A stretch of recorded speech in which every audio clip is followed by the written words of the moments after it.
Hi, hello, isang magandang umaga, tanghali, hapon, gabi sa inyo pong lahat.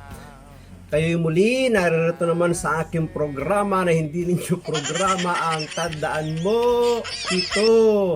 Tandaan natin ito.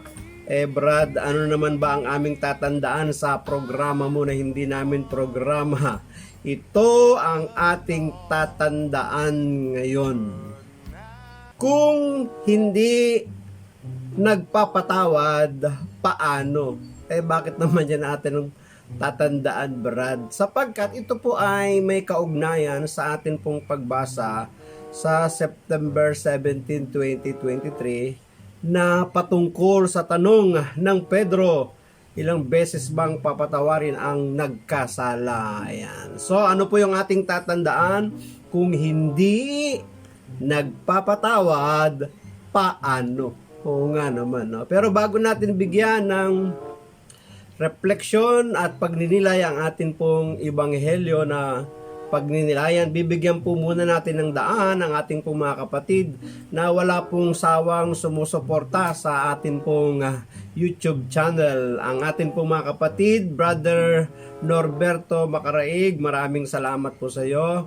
Sister Grace Gonzales, salamat. Sister Jing Ramos, maraming salamat po. Brother Ronald Pagalyaman, maraming salamat din po. Brother Roger Magbanwa, salamat sa iyo. Mel Horca, salamat din po. Reynaldo Paharda, maraming salamat. Marchita Lastra, marami din pong salamat. Kay Jennifer Generoso, salamat sa iyo kapatid. Kay Torres Carmel, second time po yata niya sa ating channel. Kay Telia Cabello, maraming salamat po sa iyong pagbalik. Kay Daisy Villanueva, salamat po. Kay Dennis Caracas, maraming salamat din po. Kay Raquel Di Guzman, maraming salamat. Kay Shirley Dunggila, salamat po sa iyo. Kay Siskora Hamod, maraming salamat. Kay Artemio Aquino Antonio, maraming salamat po sa iyo. Kay Eli Bernardino, kay Lydia Caballero, kay Harold Daroca, marami pong salamat. Kay Honey Kilapio, salamat po sa iyo. Kay Sis Julie Aberion, salamat. Kay Gershon Traso, maraming salamat. MJ Vlog, first time po niya, salamat po sa iyo. Kay Sis Minda Aguilar, salamat po. Kay Rosalyn Mansano, salamat po. First time din yata niya. Kay Nelson Domingo, salamat po sa iyo. Kay Sheila Duinas, salamat po. Kay Lionel Marquez, maraming salamat po. Kay Sis Melly Grace Valdez, first time din po niya, salamat po sa iyong pagpasyal. Kay Marieta Macalino, salamat. Kay Ate Mita Makabidang Vlog, salamat po sa iyo. Kay Larry lang po yung kanyang pangalan, salamat po sa iyo, first time din niya. Kay Tolets Gonzaga, maraming salamat. Kay Ronald Bagkar, marami pong salamat. Kay Mary Hirondio, maraming salamat po, first time din niya. Kay Senspot Jude ng Japan, kay Brother Allen, maraming salamat sa iyo. Kay Teresita Santa Teresa, maraming salamat. Kay Mary Jane Sabas, first time po niya, maraming salamat din po. Kay Sis Felicidad de Villa, Sister Evangeline Lunas, at kay Sister Norma Gonzales na first time din niya sa atin pong channel. Maraming salamat, at kung ibig din po ninyo na kayo po ay mapasama sa mga shoutout, ay wag lang po kayo mahihiyang mag-comment kahit saan pong video sa akin pong mga video sa Jerry Eloma channel sa ating YouTube. At nalolocate ko naman po at mahahanap ko. At may sasama ko po kayo sa mga next recording ng mga gospel reflection po natin. Kaya maraming salamat sa ating mga kapatid. Kay Norberto Macaraig, salamat. Kay Grace Gonzales, salamat. Kay Jing Ramos, Ronald Pagalyaman, Roger Magbanwa, Mel Horca, Reynaldo Paharda, Marchita Lastra, Jennifer Generoso, Teres Carmel, Telia Cabello, Daisy Villanueva, Dennis Caracas, Raquel Di Guzman, Shirley Dunggila, Cura Hamod, Artemio Aquino Antonio, Eli Bernardino, Lydia Caballero, Herold Daroca, Honey Kilapio, Julie Aberion, Gershon Traso, MJ Vlog, Minda Aguilar, Rosalyn Manzano, Nelson Domingo, Sheila Duenas, Lionel Marquez, Meli Grace Valdez, Marieta Macalino, Mita Macabidang Vlog, Larry, Tolets Gonzaga, Ronald Bagcal, Merle Gerondio, Saint Pat Jude, Teresita Santa Teresa, Mary Jane Sabas, Felicidad Divilla, Evangeline Lunas, Norma Gonzales. Maraming salamat po sa inyo pong panonood. Pagpalain po kayong palagi ng atin pong poong may kapal.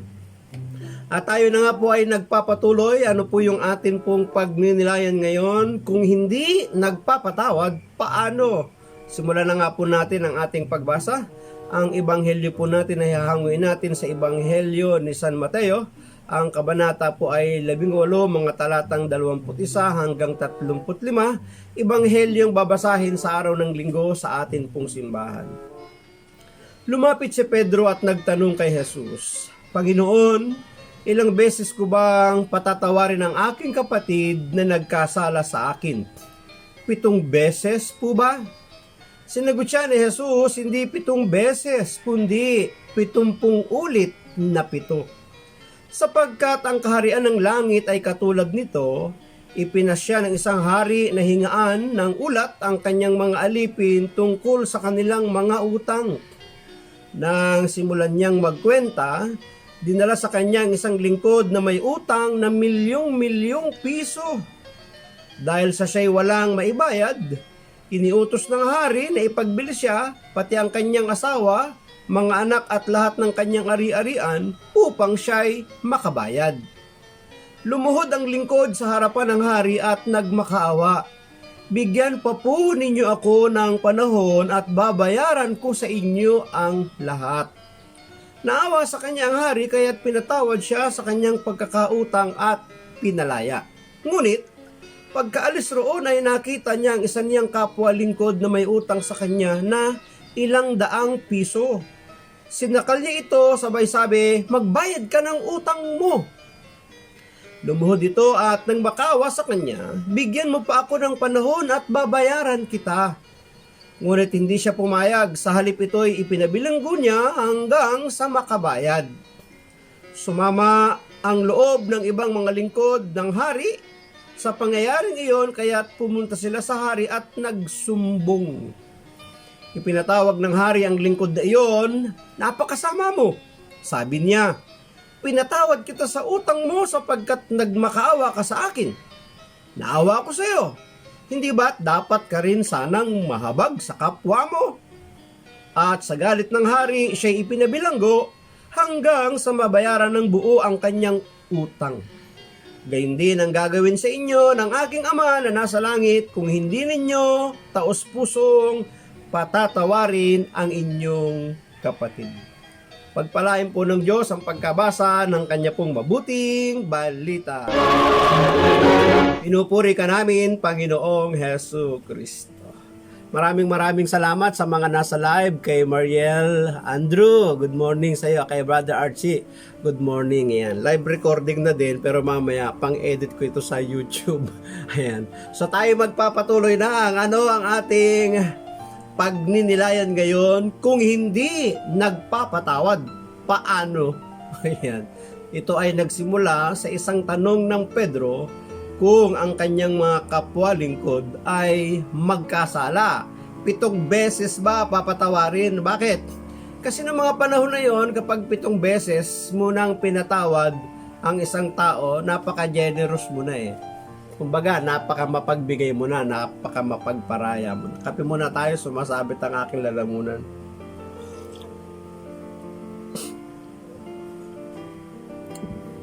Okay, simulan po natin ang unang puntos na gusto nating puntusan sa atin pong pagninilay. Basahin muna natin ang verse 21. Lumapit si Pedro at nagtanong kay Jesus, Panginoon, Ilang beses ko po bang patatawarin ang aking kapatid na nagkakasala sa akin? 7 beses po ba? Sinagot siya ni Jesus, hindi 7 beses, kundi 70 ulit na 7. Meron po itong kaugnayan sa mga nakakaraang gospel sapagkat yung nakaraang gospel, nakaraang linggo, kapag magkasala ang iyong kapatid, kakausapin mo muna ng sarilinan. Pag hindi makinig, magsasama ka ng ilan para tulungan kang makipag-ayos or pakinggan ka sa pakikipag-ayos mo, payuhan yung taong nagkamali at nagkasala sa iyo. Kaya lang, kapag hindi umobra yon, ang sabi po ng Biblia, dalhin sa iglesia. Kapag hindi pa rin pinakinggan ang pamunuan ng iglesia o ang mga namamahala, ang mga overseer doon, yung mga taong binigyan ng kaalaman at karunungan, hindi naman sinabing itakwil kundi ituring lang hintil. Ituturing lang ng mga publikano. Ngunit, ang mga hintil at ang mga publikano ay may puwang pa rin sa templo sapagkat may mga lugar sila doon sa templo, di ba? Na binibigyan ng pagkakataon na makapasok uli doon sa Gentile, doon sa Jewish court. Sapagkat sila ay mapupunta doon sa court, lugar na malayo sa Jewish court. So, lumapit ang Pedro at nagtanong kay Jesus, Panginoon, ilang beses ko po ba ang patatawarin ang aking kapatid na nagkakasala sa akin? 7 beses po ba? Kaya po ito tinatanong ng Pedro, maaaring yung pagpapakita niya, pagtatanong niya ng pagpapatawad ng 7 beses doon sa taong nagkamali at nagkasala, nakagawa ng kasalanan sa kanya, ay pagpapakita na napakamahabagin na niya, napaka-generous na niya, napaka-mapagbigay na niya. Balikan po muna natin kung ano ang ibig sabihin ng forgiveness, yung pagpapatawad. Ang kukunin po nating kahulugan ng pagpapatawad ay yung God's forgiveness, yung pagpapatawad ng Diyos. Ang pagpapatawad po na kahulugan na pagpapatawad ng Diyos ay giving up the right to retaliate. Ito yung uri ng forgiveness ng pagpapatawad ng Diyos. Pagsusuko mo ng karapatan mo para ka gumanti. So kung 7 lamang ang sinasabi at itinatanong ng Pedro na pagpapatawad, paano kung lumagpas sa 7 yung pagkakasalang nagawa sa iyo? Ano ang unang kahulugan ng pagpapatawad ng Diyos? Giving up the right to retaliate. Pagsusuko mo ng karapatan mo para ka gumanti. Yun pang ibig sabihin ng pagpapatawad Pagsusuko mo ng karapatan mo para ka gumanti. Hindi ba nung tayo bata pa, pag kinalabi tayo sa tainga, kakalabitin din natin sa tainga. Di ba? Kapag gumuguhit tayo sa lupa, huwag kang lalagpas dyan. Pag lumagpas ka, masasaktan ka. Di ba? Pero maraming mga batang pilyo, di ba? May mga batang pasaway, tutungtong dun sa guhit. Ano ang ibig sabihin? Giving up the right to retaliate. May tumungtong man labas doon sa guhit na itinadhana mo, itinakda mo, may lumagpas man. Ang sabi po ng pagpapatawad ng Diyos, giving up the right to retaliate. Hindi yung itutulak mo, hindi yung susuntukin mo, hindi yung pagmamalupitan mo, hindi yung ipupompyang mo, di ba? Kasi lumagpas sa guhit, Brad. Lumagpas sa guhit, sis. Nang aabuso na. Di ba? Ang pinag-uusapan po natin dito ay God's forgiveness. Ano yung kahulugan? Una, pagsusuko mo ng karapatan mo para ka gumanti. Ang hirap, di po ba? Kasi kung lalagpas nga naman ng 7 pagkakasala, ibig sabihin yung pang-8, sasaktan mo na ba? Gagantihan mo na ba? Gagawan mo na ba ng masama? O di ba? Paghihigantihan mo na ba? Kaya malinaw po yung sagot ng ating Panginoon Hindi ko sinabing 7, 70 ulit pa dito. So ano yung unang kahulugan ng God's forgiveness? Giving up the right to retaliate. Pero hindi po nagtatapos doon. Dalawa po ang kahulugan ng pagpapatawad ng Diyos. Hindi mo lang isinusuko ang karapatan mo para ka gumanti, Kasi ang kahulugan ng giving up the right to retaliate ay pagpapaubaya, pagpaparaya, pagpapasensya. Siyempre, kasama doon yung pagtitiis. Ano ang sabi ng Panginoon?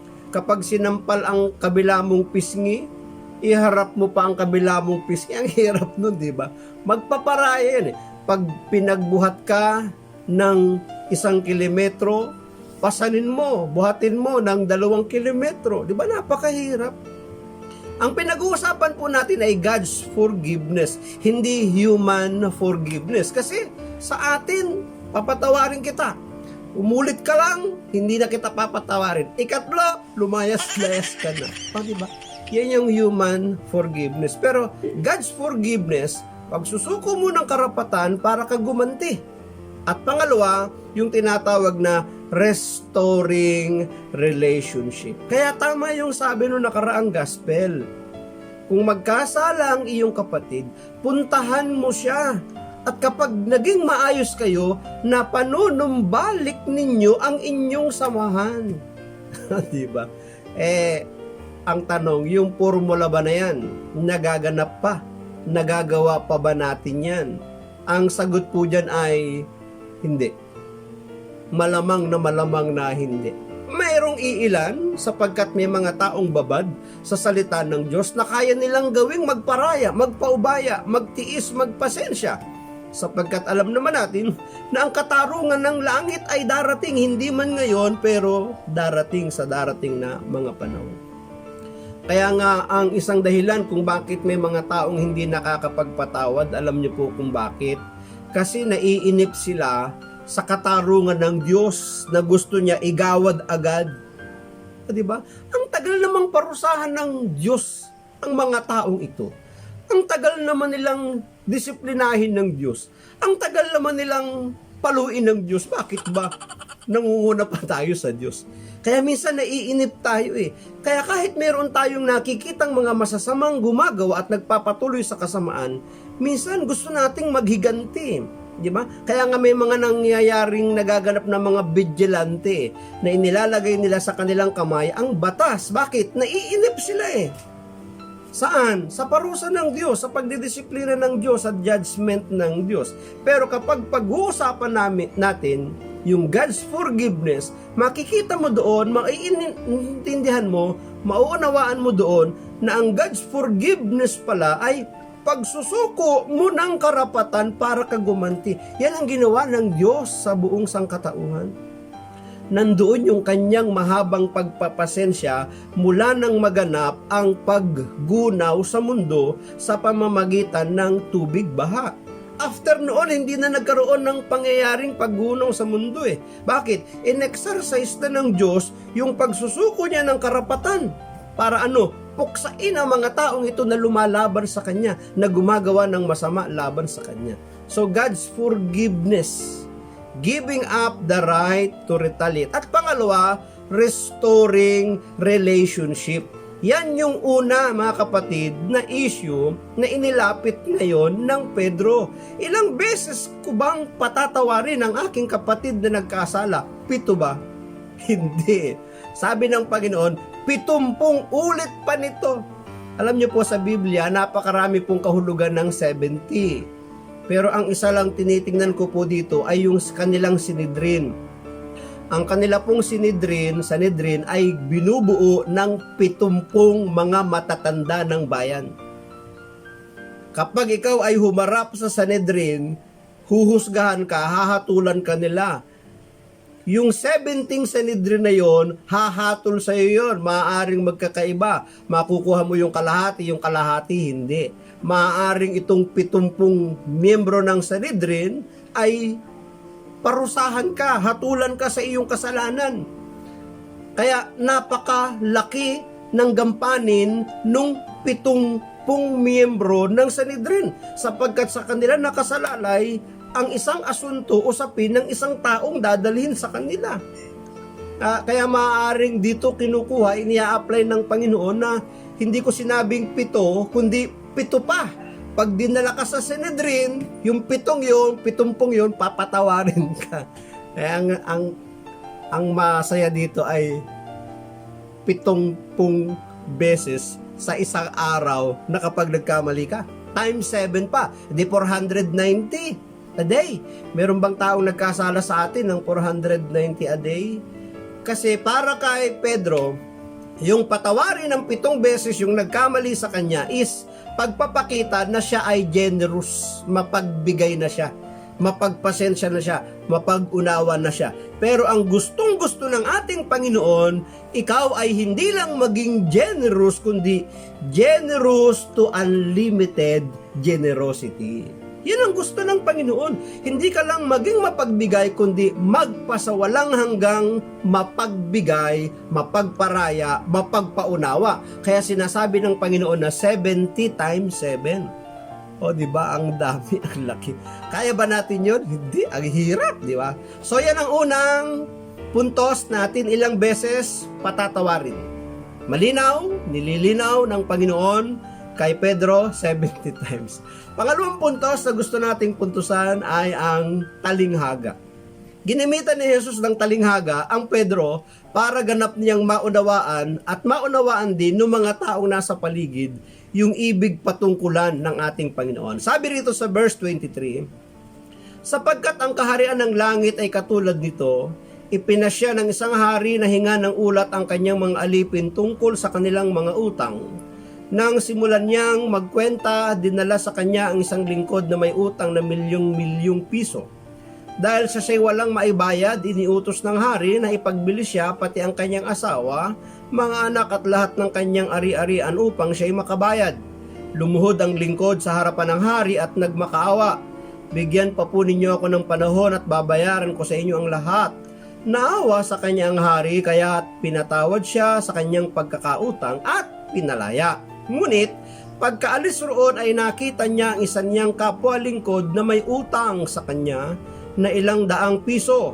Sinakal niya ito sabay sabi, magbayad ka ng utang mo. Lumuhod ito at nagmakaawa sa kanya, bigyan mo pa ako ng panahon at babayaran kita. Ngunit hindi siya pumayag, sa halip ito'y ipinabilanggo niya hanggang sa makabayad. Sumama ang loob ng ibang mga lingkod ng hari sa pangyayaring iyon, kaya't pumunta sila sa hari at nagsumbong. Tingnan po ninyo ha, talinghaga. Ano ba ang ibig sabihin ng talinghaga? Madalas ko na po itong nababanggit sa mga nakakaraang video natin sapagkat madalas puro parables ang mga pagtuturo at paraan ng pagtuturo ng ating Panginoon. Ano ba ang ibig sabihin ng parables ng talinghaga? Maikling salaysay, maikling kwento na naglalarawan ng maka-spiritual or moral na katotohanan. Maikling kwento na naglalarawan ng makalangit na katotohanan. Sa ating pagbasa, mayroon pong mga may utang sa hari. Ano ang kanyang ginawa? Nagpa-inventory. Ipinahanap yung utang. Para ano? Mga may utang para lumaki uli siguro yung pondo. So merong nakitang may malaking utang, milyon. Ano ang ginawa? Pinatawag. At pagbabayarin ng milyong halagang utang. Nang hindi makabayad, ano ang utos? Ipagbili siya ang kanyang mga mahal sa buhay, ang kanyang ari-arian para makabayad. Ano ang kanyang ginawa? Nagmakaawa. Ayun. Nagmakaawa siya. Sabi po ng ating pagbasa, yung pagmamakaawa niyang yun ay pinagbigyan. Tingnan ninyo, pinagbigyan. Kumbaga ay hindi na igagawad yung utos ng hari na siya ay ipabilanggo o ibenta ang lahat ng kanyang ari-ari. Pinagbigyan, pinatawad sa isang salita. Kaya lang sa kanyang pag-alis, sa kanyang paglabas, mula doon sa grasya at biyaya ng hari, nang siya'y naglalakbay na papalayo sa kaharian, nakasalubong niya ang taong may utang sa kanya na kanyang kapwa lingkod, na ang halaga ay daan lang naman. Sabi sa ating binasa, may utang na ilang daan. Ilan ba utang niya? Milyon. Ilan ang pagkakautang sa kanya nung kapwa niya? Daan. Daan lang eh. Ano ang ginawa niya? Siningil niya. Sinakal. At ipinabilanggo hanggang sa makabayad. Ngayon, doon sa mga nangyaring yun, may sumama ang loob ng mga kapwa lingkod. Totoo pala no, na hanggang panahon natin ngayon, may mga sumasama ang loob ng lingkod. Yan sa mga nasa live, sumasama din ba ang loob ninyo? Ayan. So sumama ang loob ng ibang mga lingkod na nakasaksi doon sa pangyayari. Kaya ano ang ginawa nila? Nagpunta sa hari. Mahal na hari, tingnan mo yung taong pinatawad mo ng milyon. Pero nung makasalubong niya yung may utang sa kanya ng daan, sinakal niya, pinabilanggo hanggang sa makabayad. Siguro ang report hindi ba tama yung kanya ginawa? So, nakarating sa hari. Nung makarating sa hari, nagalit ang hari. Normal, natural, magagalit yun. Kasi pinatawad siya ng malaking halaga, milyon-milyon. Pagkatapos ngayon, hindi siya nagpatawad ng daan lang ang utang sa kanya. Pinatawag siya. Ano ang sabi? Hindi ba't pinatawad kita ng milyon?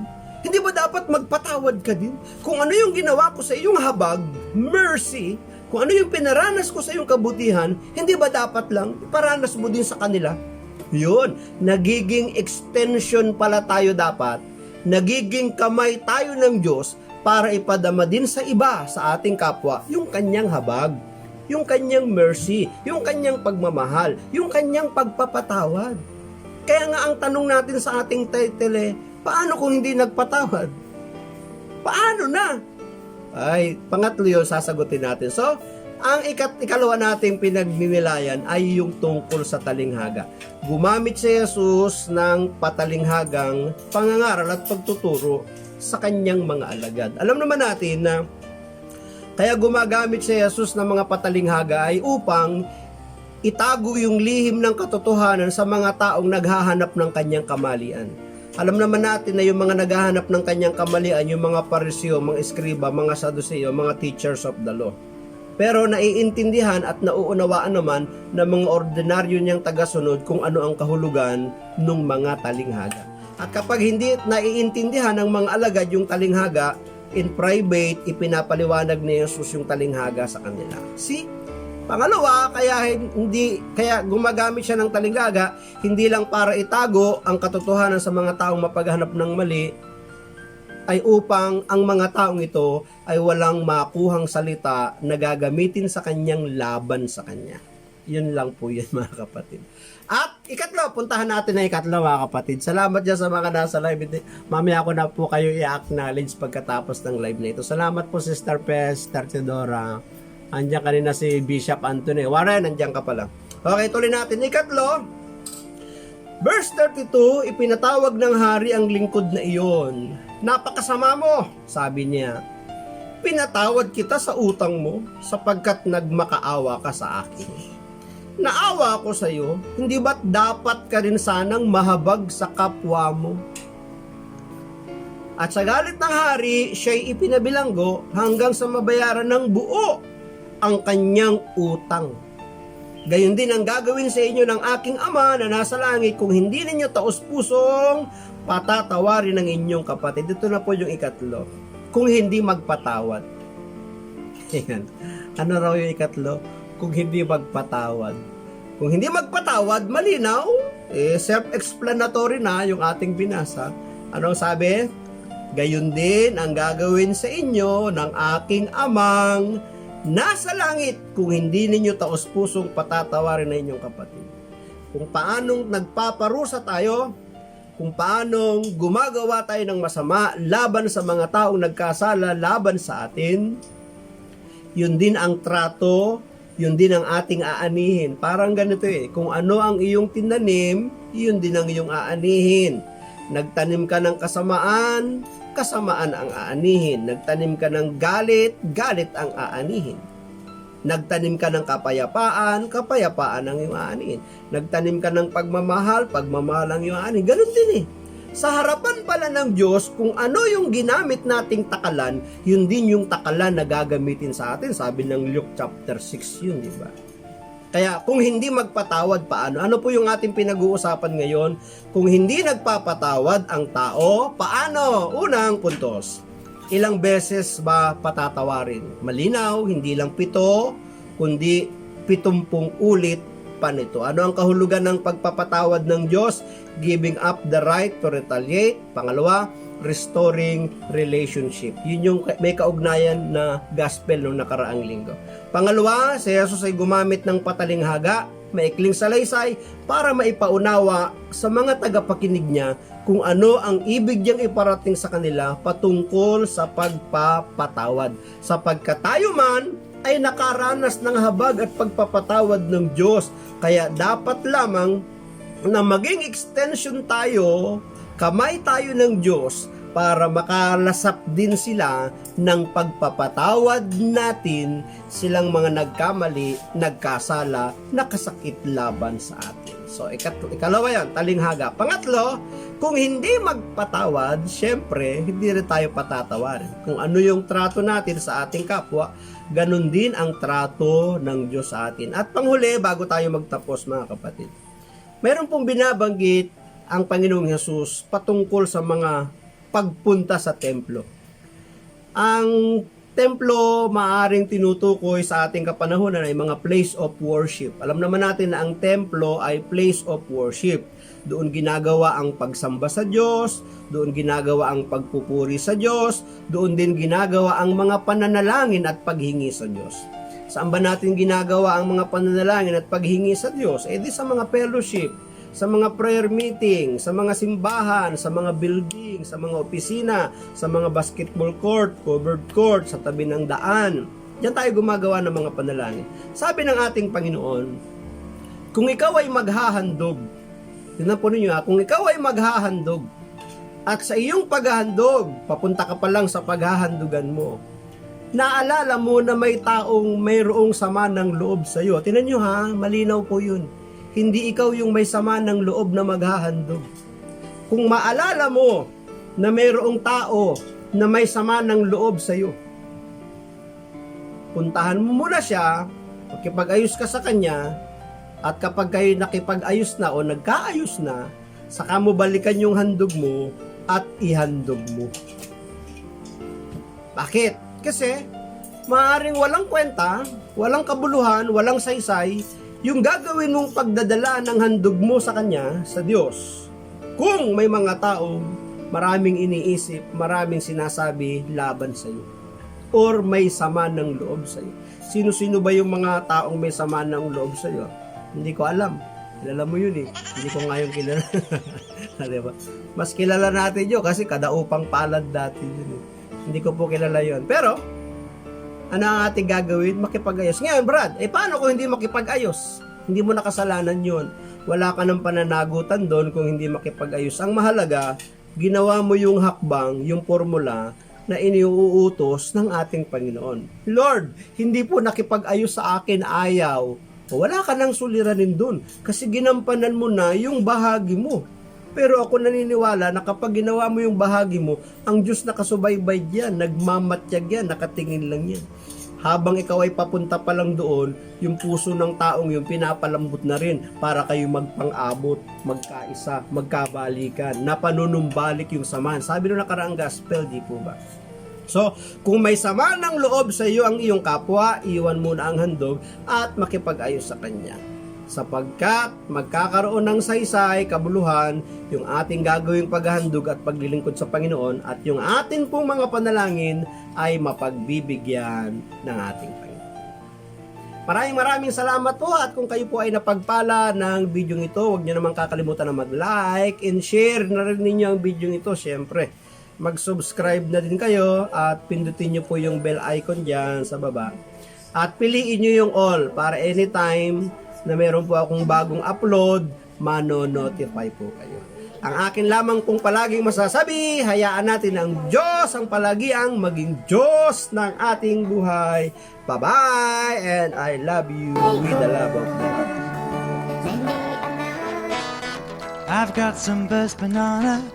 Maraming salamat sa inyong panunood at kung kayo naman ay napagpala, huwag niyong kalimutan na mag-like and share, mag-subscribe na din at kalimbangin ang bell icon na inyong makikita sa ibaba ng video upang kayo palaging updated sa aking mga video kapag ako ay may bagong upload. Maraming salamat, God bless, and I love you with the love of the Lord. Bye-bye. One from Johnny, in case he passes by this way. And can you pass this on to Minnie, so she knows where we're at? And you better send me your address so that I can send